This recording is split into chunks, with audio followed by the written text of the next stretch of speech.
CM Punk serang Roman Reigns dan Seth Rollins. Naomi hajar habis Jade Cargill. Karakter Rhea Ripley sekarang tidak masuk akal. Dan masih banyak lagi.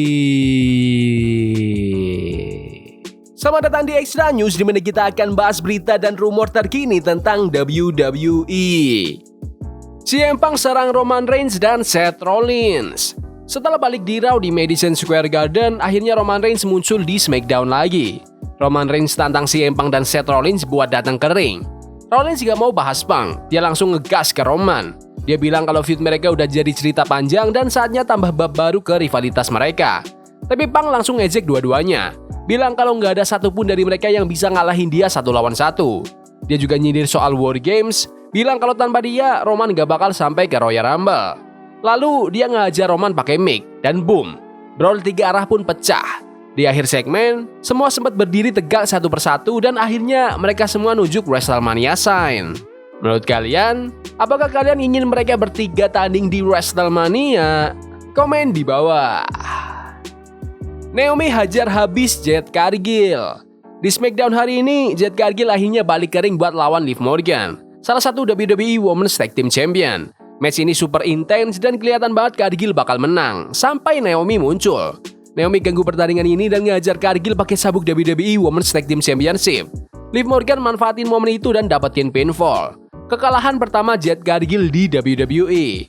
Naomi gak berhenti di situ. Setelah match selesai, dia brutal banget nyerang Cargill terus berdiri tegak di atas Cargill yang terkapar. Menurut kalian, apakah kalian ingin melihat Jade Cargill lawan Naomi di WrestleMania? Komen di bawah. Karakter Rhea Ripley sekarang tidak masuk akal. Legenda WWE, Baba Ray Dudley gak puas sama cara WWE ngatur segmen kontrak signing antara Bianca Belair dan Io Sky di Raw minggu ini. Dia juga merasa kalau Rhea Ripley malah kelihatan kayak heel dengan kelakuannya. Jadi, buat yang ketinggalan, Rhea Ripley nyelonong masuk ke kontrak signing antara Bianca dan Io buat match mereka di WrestleMania 41. Yang bikin kaget, Rhea langsung tanda tangan kontrak itu, padahal namanya sama sekali nggak ada di sana. Setelah itu, dia ngeluh ke GM Raw, Adam Pearce. Nah, di acara Busted Open, Baba Ray ngebahas segmen itu dan kenapa menurut dia, WWE ngerusak karakter Rhea Ripley. Kalau dari fans sih mereka tetap suka Rhea, tapi kalau aku lihat realitanya, mereka mulai bikin dia terlalu banyak ngeluh. Kayak, aku nggak ngerti kenapa mereka bikin dia kayak gitu. Cara dia bertindak itu malah kelihatan kayak heel. Dan aku rasa gak masuk akal sih kalau dia tiba-tiba tanda tangan kontrak yang bahkan gak ada namanya. Menurut Baba Ray, Rhea pasti bakal tetap masuk ke match itu dan kemungkinan besar WWE bakal bikin jadi triple threat match antara Ripley, Bianca Belair, dan Io Sky di WrestleMania 41. Aku yakin nih, Rhea bakal terus ngeluh tiap minggu dan ujung-ujungnya Pearce bakal ngasih dia tantangan. Entah harus menang match dulu atau disuruh lari keliling arena, manjat pohon atau apalah buat dapetin tempat di match itu. Soalnya cara mereka ngerjain segmen ini semalam bener-bener gak masuk akal. Buat kalian yang belum tahu, Bianca Belair dapat kesempatan lawan Io Sky setelah menang di Elimination Chamber match. Sedangkan Ripley masih kesal sama Bianca karena menurut Rhea, Bianca lah yang bikin Rhea kehilangan title itu, yang akhirnya direbut Io Sky di Raw tanggal 4 Maret kemarin. Menurut kalian, apakah Rhea Ripley harus masuk ke pertandingan itu atau itu tidak adil? Komen di bawah. Zilla Fatu nggak sabar ingin ke WWE. Zilla Fatu, anaknya Umaga, udah sering banget ngomong kalau dia pengen banget masuk WWE. Sekarang, dia lagi bikin nama di dunia indie wrestling dan ada kemungkinan besar dia bisa gabung WWE lewat program WWE ID. Pas ngobrol di channel YouTube Muscleman Malcolm, Zilla ditanya soal kemungkinan dia gabung WWE ID dan jawaban dia super pede. Tentu aja, karena aku tahu begitu aku masuk, habis itu aku bakal naik terus. Tapi sekarang aku masih fokus di Reality of Wrestling, House of Glory, dan Fort Row. Nanti kalau waktunya tiba, ya kita lihat aja. Selain itu, dia juga ditanya soal siapa bintang NXT yang pengen dia lawan. 2 nama langsung dia sebut, Javon Evans dan Trick Williams. Javon Evans, itu broku. Tapi aku rasa kalau aku lawan dia bakal jadi sesuatu yang gokil banget. Bakal rame bro. Tapi Trick Williams juga seru sih. Itu bakal jadi match yang keren juga. Menurut kalian, apakah Zilla Fatu perlu segera direkrut WWE? Komen di bawah.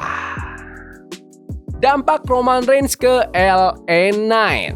Di tahun 2023, LA Knight sempat ribut sama The Bloodline dan Roman Reigns. Sayangnya, dia gagal ngerebut gelar Undisputed WWE Universal Championship pas WWE Crown Jewel 2023. LA juga sempat masuk ke title match di Royal Rumble tapi tetap belum berhasil menang. Nah, baru-baru ini LA Knight ngobrol bareng Shakil Mahjuri di Shark Wrestling dan dia ditanya soal feud-nya sama Roman. Apakah itu bikin karirnya naik atau malah ngehambat? Aku rasa ada dua sisi sih. Di satu sisi, feud ini bikin aku naik level. Tapi di sisi lain, setelah itu aku juga ngerasa kayak harus rebuild diriku lagi di akhir tahun dan awal tahun kemarin. Jadi ya, itu semua tergantung cara kamu lihatnya. Tapi aku rasa Crown Jewel tetap jadi momen yang oke sih buat aku. Tapi tenang, LA Knight akhirnya balik ke jalur kemenangan. Baru-baru ini, dia berhasil rebut WWE United States Championship setelah ngalahin Shinsuke Nakamura. Menurut kalian, apakah tahun ini LA Knight harus kembali ke skena main event lagi? Komen di bawah. Cerita Stone Cold buat Vince McMahon tekor. Stone Cold Steve Austin udah ngancurin banyak hal sepanjang karirnya, termasuk mobil Vince McMahon.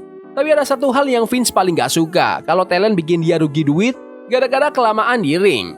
Jadi pernah nih, si Texas Rattlesnake ini bikin Vince rugi $15.000 cuma gara-gara kelamaan nongkrong di ring.